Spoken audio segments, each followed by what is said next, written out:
Hello అండి అందరికి. నేను రీసెంట్ గా ఒక వీడియో అప్లోడ్ చేశా కదా, లోంగ్వా మియన్మార్ అని. చాలా మంది ఆ thumbnail ఆ వీడియో కొంచెం చూసేసి మొత్తం చూడకుండా బర్మా వెళ్ళిపోయాను, ఇండియా టు మయన్మార్ రైడ్ అయిపోయింది అని అనుకుంటున్నారు. మియన్మార్ వెళ్ళాను, మియన్మార్ లోపలికి వెళ్ళలేదు. లోపలికి వెళ్ళి మన రౌండ్స్ ఏం వేయకుండా సైకిల్ తో అఖండ సైకిల్ యాత్ర ఎలా కంప్లీట్ అవుతుంది?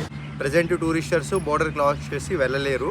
బై ఫ్లైట్ లో వెళ్ళాలి. బై ఫ్లైట్ లో వెళ్ళాలంటే మన దగ్గర మనీ ఉండాలి. మన దగ్గర నిల్ మనీ అరేంజ్ చేయ లోపల మనం ఏం చేస్తాం? ఖాళీగా ఉండం కదా, ఏదో ఒకటి కవర్ చేయాలి. కాబట్టి ఇప్పుడు దాకా నేను త్రిపుర, మిజోరాం, మణిపూర్, నాగాలాండ్ ఈ 4 కవర్ చేసాం. ఇంకా మిగతా 3 ఉన్నాయి.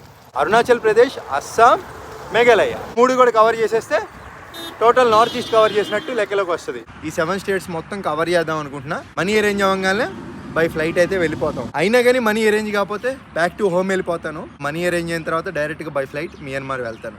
సో అది నా ప్లాన్. ఇంకా సో మీరు ఏం చేస్తారంటే ఒక లైక్ అయితే చేయండి, షేర్ చేయండి, ఖచ్చితంగా కామెంట్ ఏదో ఒకటి చేయండి. అప్పుడే ఈ వీడియో అందరికీ రీచ్ అవుతుంది. Thank you, bye bye.